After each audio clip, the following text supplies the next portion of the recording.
Hello दोस्तों, कैसे हैं आप सभी। आप सभी का स्वागत करता हूं हौसला कोचिंग पे। मैं सूरज कुमार, आप सभी का तहे दिल से स्वागत है। तो अब चलते हैं। मैंने जैसे बताया था कि मैं एक नए वीडियो में अब बात करूंगा, तो अब मैं एक नया वीडियो लेकर आया हूं जिसका नाम है मौलिक अधिकार। मौलिक अधिकार एक ऐसा अधिकार है जो भारत के नागरिक को एक व्यक्तित्व और बहुत सारे जो भौतिक विकास है, बुनियादी जरूरतें हैं, इन सबको पूरा करवाता है एक व्यक्ति को। तो वही मौलिक अधिकार के बारे में हम चर्चा करने वाले हैं। तो बिना देर किए चलते हैं। तो जैसे मैंने आपको बताया है कि इस मौलिक अधिकार का वर्णन भाग 3 में है। कौन से अधिकार की बात कर रहे हैं? तो मौलिक अधिकार भाग 3 में इसका चर्चा है। तो भाग 3 में मौलिक अधिकारों का वर्णन है, जैसे आपको पता है। और ये जो मौलिक अधिकार हमें पढ़ना है, आर्टिकल 12 से लेकर 35 तक पढ़ना है। हालांकि मौलिक अधिकार आपको पहले भी बता चुका हूं कि कहां से लिया गया है। तो अमेरिका के संविधान से लिया गया, आपको पता ही है। अमेरिका अमेरिका के संविधान से मौलिक अधिकार लिया गया है। और मौलिक अधिकार की अगर बात चर्चा किया जाए तो मैं पहले भी बता चुका हूं कि एक ऐसा अधिकार है जो व्यक्तित्व को सही तरीके से रखता है। किसी व्यक्ति के जो मौलिक अधिकार हनन करेगा तो बहुत सारे इसमें कार्य करने की या जो है आप डायरेक्ट न्यायालय में जाते हो इसके हनन के लिए। तो काफी क्या है, कैसे है, इसके बारे में चर्चा करेंगे। तो अब मैं इसके बारे में चर्चा करता हूं मौलिक अधिकार के। तो आपको पता होगा कि इसे संविधान के मैग्ना कार्टा के रूप में भी जाना जाता है, यानी इसे संविधान का मैग्ना कार्टा भी कहा जाता है। मैग्ना कार्टा भी कहा जाता है। अगर आपसे क्वेश्चन किया जाए कि किसको संविधान का मैग्ना कार्टा कहा जाता है, तो भाग 3 यानी मौलिक अधिकार को। ये शब्द अगर देखा जाए तो ब्रिटेन से आया है, यानी सबसे पहले ब्रिटेन के मजदूरों को ये अधिकार दिया था, कुछ करने का अधिकार। तो वहीं से ये आया है मैग्ना कार्टा। तभी से ये इसको मैग्ना कार्टा का मतलब ही होता है कि अधिकार देना, कुछ ऐसा अधिकार देना पब्लिक को जिसके थ्रू अपना वो कार्य कर सके। तो यही है, इसलिए इसको संविधान का मैग्ना कार्टा मौलिक अधिकार को कहा जाता है। ठीक है, अब हम बात करेंगे इसके और आगे कि और क्या क्या इसके बारे में विशेषता है। तो जैसे मैंने अभी बताया कि भाग 3 में इसका वर्णन है। ठीक है, सवाल ये है कि मौलिक अधिकार को पढ़ने से पहले आप उसके बारे में जानिए, उनकी विशेषताओं के बारे में जानिए। तो आते हैं, बिना देर किए उनकी विशेषताओं के बारे में जानने की कोशिश करते हैं। मैंने कुछ यहाँ पे विशेषता लिखा है, जैसे कि कुछ मौलिक अधिकार सिर्फ भारतीय को प्राप्त होता है। पहला विशेष तो यही है कि कुछ मौलिक अधिकार जो होता है वो सिर्फ भारतीय को ही प्राप्त है, बाकी विदेशी लोगों को प्राप्त नहीं है ना। तो ये पहला विशेषता हो जाता है। और बाकी भी जो मौलिक अधिकार है जो विदेशियों और भारतीयों दोनों को अधिकार प्राप्त है। जैसे कि अगर बात की जाए तो 5 ऐसे अधिकार, जैसे कि 15, 16, 19, है ना, 29, 30, ये जो अधिकार है वो सिर्फ भारतीय को ही प्राप्त है। 15, 16, 19, है ना, 29, 30। और बाकी बात करूं, जैसे भारतीय और विदेशी दोनों को प्राप्त की अगर बात करूं तो ये जैसे कि 14 हो गया, 20 हो गया, 21 हो गया, 21 ए हो गया, है ना, और भी है 25 से 28, ये सब दोनों को प्राप्त है, यानी भारतीय और उसके साथ साथ विदेशियों को भी प्राप्त है। पहले विशेषता तो ये है। दूसरा विशेषता की अगर बात किया जाए तो ये न्यायोचित है। न्यायोचित यानी आपका अगर मौलिक अधिकार का हनन किया जाता है तो डायरेक्ट आप न्यायालय में जा सकते हो, यानी आप सर्वोच्च न्यायालय में जा सकते हो, उच्च न्यायालय में जा सकते हो। जैसे कि आर्टिकल 32 के तहत आप डायरेक्ट सर्वोच्च न्यायालय में जा सकते हो मौलिक अधिकार के हनन होने के बाद, या अगर हाई कोर्ट में जाते हो तो आर्टिकल 226 के तहत जा सकते हो। तो ये न्यायोचित है। दूसरा विशेषता क्या है कि आपका मौलिक अधिकार का उल्लंघन होता है तो आप अदालत में जा सकते हो। तो दूसरा विशेषता यह है कि ये न्यायोचित है। ठीक है, तीसरा क्या अगर बात किया जाए तो यह राज्य के विरुद्ध परिवर्तनीय है ना। जिन्हें अपरिवर्तनीय यानी जो राज्य मनमानी और उनके अतिक्रमण को बचाता है, रोकता है। तीसरा विशेषता ये है। अगर चौथा विशेषता की अगर बात किया जाए तो चौथा विशेषता क्या है? निहित एक सीमाएं हैं। कहने का मतलब ये है कि ऐसा नहीं है कि असीमित है जिसपे बहुत सारे कामों पे बाधा पड़ जाए मौलिक अधिकार की वजह से। इसलिए अब कैसे है इसके बारे में चर्चा करें। जैसे कि मान लीजिए मैंने कहा कि मौलिक अधिकार पूर्ण और असीमित नहीं है, यानी ये सीमित है, ऐसा भी नहीं है कि पूरे तरीके से एकदम असीमित है जिसपे काफी बाधाएं आए। जैसे कि मान लीजिए जब राष्ट्रीय आपातकाल लगता है या मार्शल लॉ जैसे लग गए, तो उस मोमेंट में अगर देखा जाए तो आर्टिकल 20-21 को छोड़कर बाकी मौलिक अधिकार को क्या कर दिया जाता है? निलंबित कर दिया जाता है, प्रतिबंध लगाया जा सकता है। तो यही पे लिखा गया है कि जैसे राष्ट्रीय आपातकाल या मार्शल लॉ लागू होने पर इन पर प्रतिबंध लगाया जा सकता है। 20 और 21 को छोड़कर मैंने अभी बताया। तो इसी कारण से हम कह सकते हैं कि इसमें निहित सीमाएं हैं। तो ये विशेषता थी। इसके अलावा क्या विशेषता हो सकते हैं? ये सकारात्मक और नकारात्मक दोनों है। जैसे कि नकारात्मक की अगर बात किया जाए तो राज्य के अधिकार को सीमित करने से संबंधित है ना? जो कि नकारात्मकता के अंदर आता है। वहीं पे सकारात्मकता की अगर बात किया जाए यहाँ पे ध्यान से, तो व्यक्तियों के लिए विशेष सुविधा का प्रावधान करता है। तो नकारात्मक की अगर बात करें तो ये राज्य के अधिकार को सीमित करने से संबंधित है, और सकारात्मकता की अगर बात किया जाए तो व्यक्ति के लिए क्या है? विशेष सुविधाओं का प्रावधान करता है। तो ये रहा विशेषता। एक और विशेषता ये है कि ये पूरे भारतीय नागरिकों पर लागू होता है। तो ये कुल मिलाकर ये विशेषता थी। मैंने क्यों आपको विशेषता बताया? क्योंकि कई बार ऐसा होता है कि जब आप अच्छे एग्जाम देते हो तो वहां पर विशेषता पूछा जाता है, आप समझ पाओ कि हाँ मौलिक अधिकार से क्या हानियां हैं, क्या लाभ है, और आप मेन सोच लिखते हो तो उस टॉपिक में भी आपको समझ पैदा होना चाहिए। ठीक है, अब मैं बिना देरी किए हुए मैं आपको और आगे बताता हूं कि आपको पता होगा कि प्रारंभ में, अब यहाँ पे मैं आ जाता हूं, प्रारंभ में मौलिक अधिकार की अगर बात करें, प्रारंभ में मौलिक अधिकार कितने थे? 7 थे। ठीक है, 7 मौलिक अधिकार थे। मैं सातों का वर्णन करता हूं यहाँ पे। जैसे कि अगर बात करूं 1 नंबर में, है ना, समता या समानता का अधिकार। ठीक है, ये 14 से 18 तक आपको पढ़ना होगा। आर्टिकल 14 से 18 तक पहला हो गया। अगर दूसरा की अगर बात करते हैं तो स्वतंत्रता का अधिकार, स्वतंत्रता का अधिकार। ठीक है, इसको आप आर्टिकल 19 से 22 तक में पढ़ते हो। फिर अगर तीसरा की बात किया जाए तो तीसरा है शोषण के विरुद्ध अधिकार। तीसरा अधिकार जो है आपका मौलिक अधिकार शोषण के विरुद्ध, है ना, शोषण के विरुद्ध अधिकार है, जो आप आर्टिकल 23 और 24 में आप पढ़ते हो।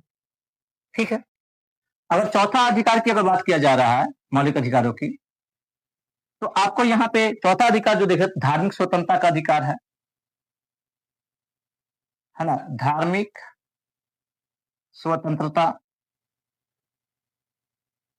का अधिकार। ठीक है, और ये आर्टिकल 25 से 28 तक आप पढ़ते हो, 25 से 28 तक पढ़ते हो। वहीं पे छठा अधिकार की अगर बात किया जा रहा है यहाँ पे, है ना, सॉरी, पांचवें अधिकार की अगर बात किया जाए तो 29 और 30 में क्या है देखिए यहाँ पे, यानी सांस्कृतिक एवं शिक्षा का अधिकार, सांस्कृतिक एवं शिक्षा का अधिकार आप जानते होंगे। और इसको आप जब पढ़ते हो तो इसको आप पढ़ते हो 29 और 30 में। वहीं पे छठा क्या था?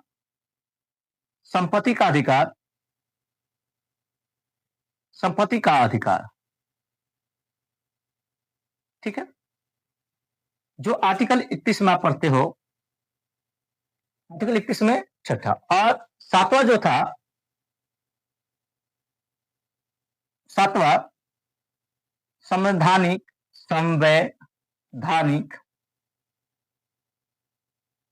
उपचारों का अधिकार, जो आप आर्टिकल 32 में, और इसी में आपको पता है इसी आर्टिकल के थ्रू रीट जारी करने की सर्वोच्च न्यायालय और उच्च न्यायालय की अधिकार है प्राप्त। सर्वोच्च न्यायालय आर्टिकल 32 का यूज करके रीट जारी करते हैं, जो 5 प्रकार का होता है, जो वो भी पढ़ेंगे विस्तार से हम। फिर 226 का यूज करके हाईकोर्ट जारी करते हैं रीट। तो यहीं से आता है। और आपको पता होगा कि मैं आपको इसके बारे में जब बताऊंगा तो यहाँ पे अम्बेडकर जी को इतना फ्रूटफुल है कि इसे संविधान का आत्मा कहकर पुकारा है, संवैधानिक उपचारों के अधिकार को। तो आप पढ़ते होंगे, अगर आप पढ़ते होंगे तो आपको ये सब मिल ही जाता है। लेकिन मेरा उद्देश्य है कि आपको समझाना। जो तेज बच्चे होते हैं तो समझ जाते हैं आसानी से, लेकिन जो थोड़ा सा कमजोर होते हैं, ऐसा नहीं है कि कोई कमजोर है, बस उनको सही तरीका और सही जगह नहीं मिला है। तो जो कमजोर मैं नहीं कहूंगा, यानी जो ऐसे हैं जो समझ नहीं पाएंगे, तो उनको आसानी से समझाया जा सके, मैं इतना कोशिश कर रहा हूं। तो ये था आपका 7। लेकिन ये 7 था तो ये प्रारंभ में था, लेकिन वर्तमान समय में क्या 7 ही है वह मौलिक अधिकार? तो इसका आंसर होगा नहीं। अगर नहीं तो यानी कौन सा मौलिक अधिकार को हटा दिया गया? तो आप पढ़े ही होंगे कि जो मौलिक अधिकार है संपत्ति का अधिकार, इसको मौलिक अधिकार को श्रेणी से हटाकर अब ये एक विधिक अधिकार बना दिया गया, यानी कानूनी अधिकार, है ना। आपको ये भी पता होगा कि ये भाग 12 में मैं इससे पहले भाग 22 पढ़ाया हूं, आप जाकर देखिए। अगर आप नए हैं तो जाइए, इससे पहले 10 वीडियो डाल चुका हूं, बढ़िया से मजा लीजिए, बहुत सारे अच्छे वीडियो मैंने डाला है, समझिए। तो यहाँ पे मैंने बताया कि भाग 12 में इसका अब डाल दिया गया। और आर्टिकल आपको पता होगा कि 44वें संविधान संशोधन 1978 के तहत क्या किया गया कि आर्टिकल 301 के तहत इसे कहा जोड़ दिया गया? तो कानूनी अधिकार बना दिया गया और इसे मौलिक अधिकार की श्रेणी से हटा दिया जाता है। तो याद होगा 44वें, कई बार कंफ्यूजन हो जाता है कि 42वें संविधान के संशोधन के तहत संपत्ति के अधिकार को हटाया गया था कि 44 है। तो एकदम ध्यान से रखना है याद कि 44वें संविधान संशोधन 1978 के तहत ये किया गया था, ठीक है। तब से अब आप बताइए और कितने बचे? जब एक हट गया तो 6। तो वर्तमान समय में, वर्तमान में कितना हो गया? वर्तमान में 6 मौलिक अधिकार है। वर्तमान में 6 मौलिक अधिकार है। कितने हैं? 6। तो अब क्या इतना से हमारा मौलिक अधिकार खत्म हो गया? नहीं। हम जब पढ़ रहे हैं तो अच्छे से पढ़ेंगे, चाहे वो पीसीएस हो, चाहे कोई भी एग्जाम हो, बड़े से बड़े एग्जाम में आपको फायदा पहुंचा सके, विस्तार से पढ़े, तभी पढ़ने का मजा आता है। तो अब हम इसको एक एक करके विस्तार से पढ़ने वाले हैं। तो मैंने अभी बताया आपको कि वर्तमान समय में 6 ही मौलिक अधिकार है। एक बार और फिर से बता दूं, पहला फटाफट क्या है? समता या समानता का अधिकार। 14 से 18 स्वतंत्रता का अधिकार। 19 से 22 शोषण के विरुद्ध अधिकार। 23 से 24 धार्मिक स्वतंत्रता का अधिकार। 25 से 28 इसके अलावा संस्कृति एवं शिक्षा का अधिकार। 29 से 30 और अब यहाँ पे छठा जो हो जाएगा संवैधानिक उपचारों का अधिकार 32 आर्टिकल में, ठीक है। चलते हैं हम यहाँ पे आगे बढ़ते हैं। लेकिन अब देखिए ध्यान से, कई बार है कि मैं ये नहीं कहता कि कोई नहीं पढ़ाता है, बहुत टीचर हैं जो 12-13 को ही पढ़ाते हैं। कोई लोग इसको इग्नोर करके 14 से स्टार्ट कर देते हैं सीधा। लेकिन मैं इससे पहले थोड़ा सा 12-13 में क्या है इसको भी थोड़ा सा समझाने की कोशिश कर रहा हूं। तो आइए चलते हैं, अब आर्टिकल 12 को देखते हैं। यहाँ पे आर्टिकल 12 है, मैंने लिख दिया है ऐसे ही ताकि जल्दी हो पाए। आर्टिकल 12 इसमें क्या है कि यह जो आर्टिकल 12 है यह राज शब्द को परिभाषित करता है। तो ये राज शब्द को परिभाषित करता है, यह समझिएगा ये क्या राज शब्द, ये राज शब्द को क्यों परिभाषित करता है, अर्थात इसमें राज्य का कहने का मतलब ये है। अच्छा ठीक है, जब आपको मौलिक अधिकार दे दिया गया तो इसको लागू करवाना, इसको उल्लंघन ना किया जाए, इसका ठेका कौन लेगा? इसीलिए आर्टिकल 12 में राज शब्द के प्रयोग के साथ आपको इसका मतलब ये है, इससे मतलब ये निकलता है कि जो भारत सरकार है, इसके संसद है या प्रत्येक राज्य के सरकार हो, चाहे विधानमंडल हो, चाहे उनसे संबंधित जो भी गवर्नमेंट अधिकारी हो या संस्थाएं हो, इस सारे के पास जिम्मा होती है मौलिक अधिकार का उल्लंघन ना है और आपको मौलिक अधिकार का जो आपको मिला है मौलिक अधिकार, उसको पूर्ण रूप से उसका पालन करवाया जाए। तो कहीं ना कहीं आपको याद रखना है कि आर्टिकल 12 में पूर्ण रूप से क्या किया गया है कि मौलिक अधिकारों का उल्लंघन ना किया जाए। इसको लेकर केंद्र सरकार, राज्य सरकार के अंदर जो भी संस्थाएं हैं या गैर संस्थाएं भी जो है ना, वो मौलिक अधिकारों को क्या किया जाए, को सही से पालन करवाया जा सके, तो वही वर्णन किया गया। तो वही सब यहाँ पे लिखा गया है कि यह राज्य शब्द को परिभाषित करता है। ये इसमें भारत सरकार और संसद, प्रत्येक राज्य और राज्य की सरकार और विधानमंडल तथा भारत के राज्य क्षेत्र के भीतर या भारत सरकार के नियंत्रण के अधीन जो भी सेवाएं हो, स्थानीय या अन्य प्राधिकारी शामिल है, ये सारे इसमें आ जाते हैं। राज्य शब्द से ही इंडिकेट किया जाता है इन सबको। इसके अलावा ये भारतीय नागरिकों और कुछ मामलों में सभी व्यक्तियों को दिए गए जो मौलिक अधिकार है, उनको उल्लंघन यानी उनको अधिकार है, उनको गारंटी देता है कि आपका जो मौलिक अधिकार है उसको सुरक्षित रखा जाता है, आपको उल्लंघन नहीं कराया जाएगा, इसका उल्लंघन नहीं हो सकता है, तो ये पालन करना इनका जिम्मेदारी बन जाता है। तो यही शब्द आर्टिकल 12 में लिखा गया है। ठीक है, आई होप कि आपको आर्टिकल 12 में समझ में आ गया। अगर नहीं समझ में आए तो फिर से मैं आपको बता देता हूं कि जो मौलिक अधिकार दिया गया है, हमें उस मौलिक अधिकार को सही तरीके से केंद्र सरकार, राज्य सरकार, जो राज्य सरकार से जो संस्थाएं हैं, वो सही तरीके से इस मौलिक अधिकार को पालन कराया जा सके, यही हमारे आर्टिकल 12 में लिखा हुआ है। बस इतना समझना है। अब आते हैं 13 में क्या है। तो 13 की अगर बात किया जाए तो 13 में देखिए क्या लिखा हुआ है। इसमें मौलिक अधिकारों से असंगत या उनका हनन करने वाली विधियों को शून्य घोषित करता है। कहने का मतलब ये है कि कोई भी कानून, चाहे वह पुराना हो या नया, जो भी कानून हो, अगर मौलिक अधिकारों का उल्लंघन करता है तो वो अमान्य घोषित होगा, यानी अदालत उसे रद्द कर सकती है। कहने का मतलब यह है कि ऐसा कोई कानून है, चाहे कोई भी कानून हो, जिससे मौलिक अधिकारों का आपका उल्लंघन हो जाता है, तो क्या किया जा सकता है, अदालत के द्वारा, न्यायालय के द्वारा रद्द किया जा सकता है। ये जो शब्द है आर्टिकल 13 में। और मैं एक एग्जाम्पल देता हूं। क्या हुआ था कि केंद्र सरकार के द्वारा 2015 में 99 संविधान संशोधन के तहत NJAC यानी न्यायिक जो जुडिशरी था, उसके तहत ये लाया गया था। लेकिन इसे भारतीय जो न्यायालय है, सर्वोच्च न्यायालय ने यह कहते हुए अमान्य घोषित कर दिया। आर्टिकल 13 का हवाले देते ही यह अमान्य घोषित कर दिया, इसे रद्द कर दिया, 99 संविधान संशोधन। तो एक एग्जाम्पल ऐसे भी बन गया ये। तो आई होप कि आपको 13 तक समझ में आ गया होगा। अब बात करते हैं हम 13 के बाद 14 की बात करते हैं। तो 14 में क्या है, थोड़ा सा अब देखिएगा, यहां पे हम लिख देते हैं, यहां पे आर्टिकल 14 की बात करते हैं। आर्टिकल 14, आर्टिकल 14 में क्या है समझिएगा। आर्टिकल 14 मैंने क्या कहा, बारी है 13 के बाद 14, 15 ऐसे। तो आपको ध्यान रखना है कि 14 में विधि के समक्ष, विधि के समक्ष, समक्ष जो भी है, विधि के समक्ष क्या है, समक्ष समानता। आर्टिकल 14 में क्या है, विधि के समक्ष समानता। यह है 14 आर्टिकल, यानी कानून के समक्ष, यानी कानून के सामने कोई भी भेदभाव नहीं है, यानी सबको समान अधिकार है। तो यहां से कीवर्ड पकड़ना है। आर्टिकल में क्या है, विधि, विधि यानी कानून, कानून के समक्ष समानता किसमें है, आर्टिकल 14। इसी प्रकार से आर्टिकल 15 देखिए। आर्टिकल 15 में क्या है, आर्टिकल 15 क्या कहता है। तो आर्टिकल 15 में ध्यान रखिए, धर्म, जाति, है ना, लिंग एवं देखा जाए जन्म स्थान आदि पर विभेद है। आदि पर विभेद, विभेद यानी रोक।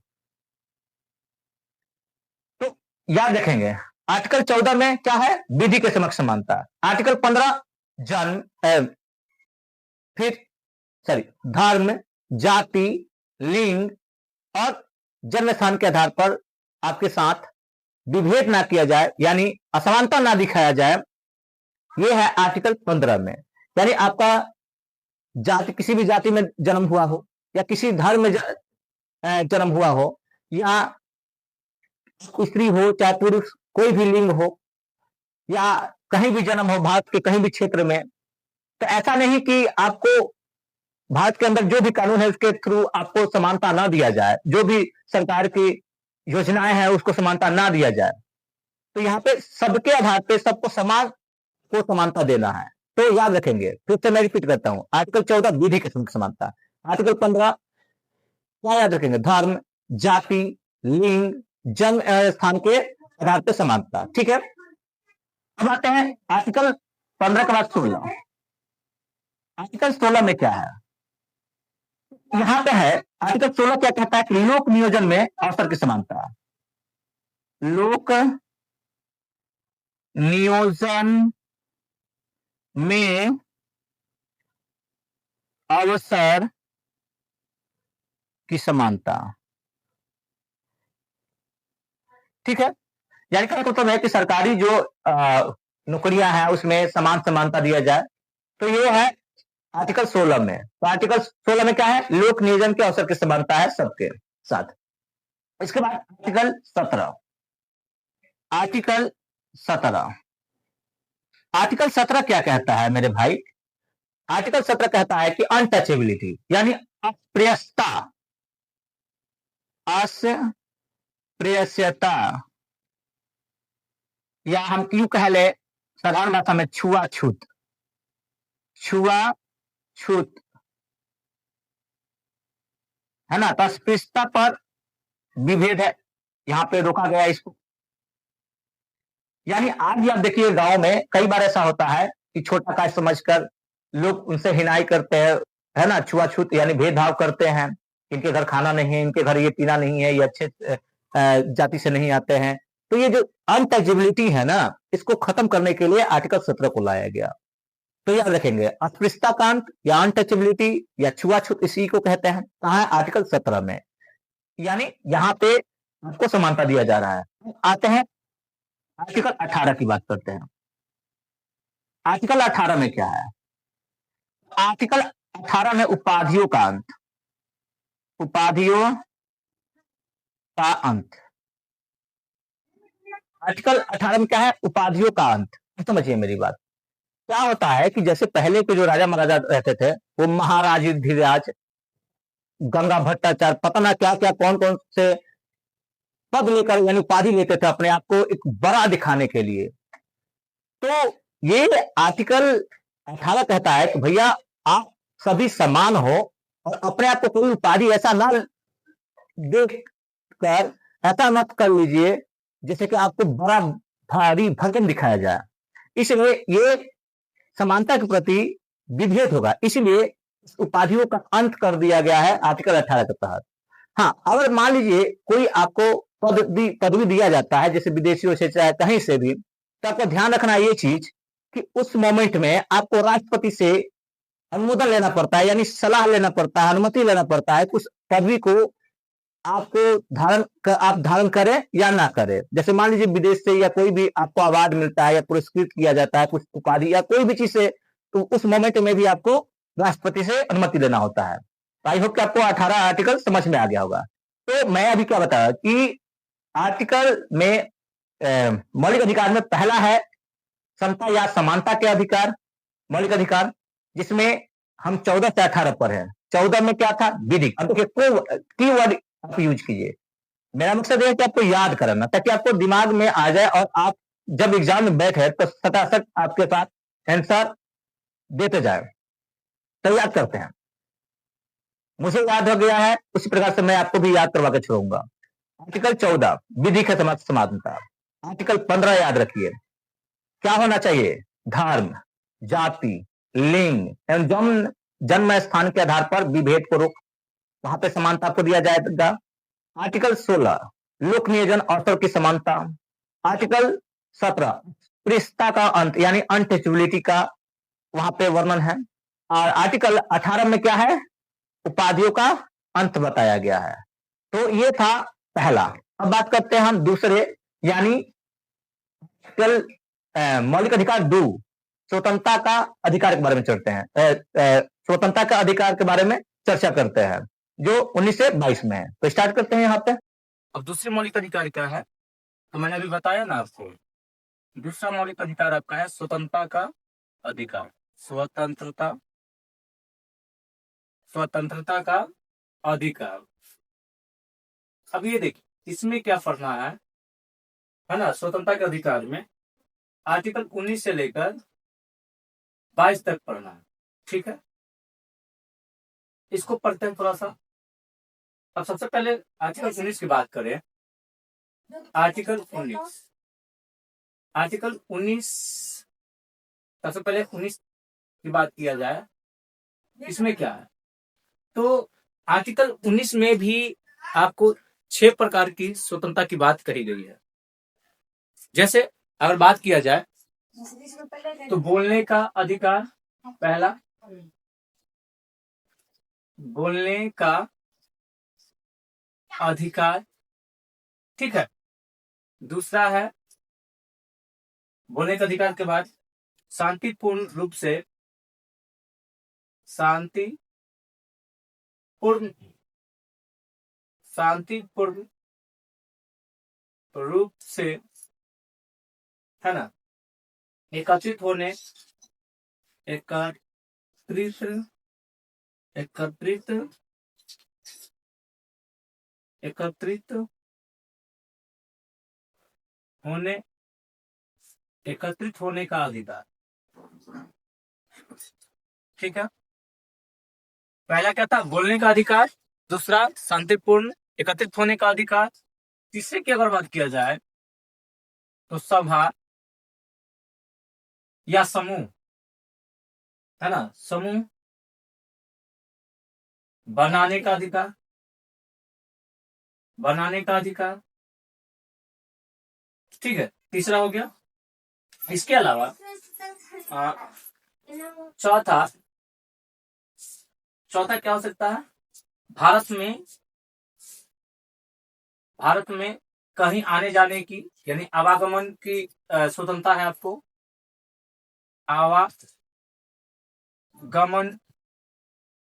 आवागमन की स्वतंत्रता, ये अधिकार आपको मिलता है। पांचवा की अगर बात किया जाए तो पांचवा में क्या है, भारत में कहीं निवास करने का अधिकार है आपको। भारत में कहीं भी निवास करने का अधिकार है आपको, का अधिकार, ठीक। इसके अलावा छठा की अगर बात किया जाए तो आजीविका का अधिकार, आजीविका का अधिकार। अब समझिएगा मेरी बात, है ना, यानी आजीविका यानी रोजगार। अब ये समझने वाली बात, आर्टिकल 19 आपको 6 प्रकार के अधिकार खुद एक व्यक्ति को दिया जाता है। ये सब व्यक्ति के लिए है। तो क्या क्या अधिकार आर्टिकल 19 देता है आपको। तो पहला में है बोलने का अधिकार। दूसरा है शांतिपूर्ण रूप से आप एकत्रित हो सकते हैं, उसका अधिकार हो आपके पास। तीसरा है सभा या समूह बनाने का अधिकार। चौथा है आवागमन, कहीं आने जाने का अधिकार, यानी भारत के हर क्षेत्र में आप घूम सकते हो। और पांचवा है भारत में कहीं भी निवास करने का अधिकार। और छठा है आजीविका अधिकार। तो 6 मौलिक अधिकार आपको एक व्यक्ति के रूप में, एक व्यक्ति को, हर व्यक्ति को, है ना, आर्टिकल 19 के थ्रू आपको दिया गया। आइए दोस्तों इसको थोड़ा सा याद करने की कोशिश करते हैं कि क्या है याद करने की कोशिश। जैसे मान लीजिए कि आप कोई नेता हो, ठीक है, और आप सरकार के प्रक्रिया से आप असंतुष्ट हो, ठीक है। तो सबसे पहले आप बोलने का शुरू किया, यानी आप सरकार के विरोध में बोलना शुरू किए, बोल रहे हैं, तो इसे आप याद रखिएगा, बोलने का अधिकार है वो, ठीक है। फिर जब आपकी बातें उस प्रकार से भी नहीं सुनी गई तो आप क्या कर रहे हैं, सभी को आप एकत्रित कर रहे हैं, आप सभी को जोड़ रहे हैं कि आप आओ हमारे साथ बोलो। यहाँ पे एक शब्द याद रखिएगा कि शांतिपूर्ण रूप से एकत्रित होने का जो अधिकार है, इसमें औजारों का उपयोग नहीं है ना, औजारों को प्रतिबंध करता है, ठीक है ना, तो यहाँ पे ध्यान रखेंगे। तो मान लीजिए मैंने अभी क्या बताया, पहले आप अकेले बोल रहे थे, फिर आप दोस्तों को जोड़कर एकत्रित हुए, शांतिपूर्ण, फिर बोलना स्टार्ट किया। फिर उससे आपको आपकी आवाज सरकार तक नहीं पहुंची, तो आप क्या कर रहे हैं, जगह जगह सभा या समूह बना रहे हैं। तो तीसरा हो गया सभा या समूह बनाने का अधिकार।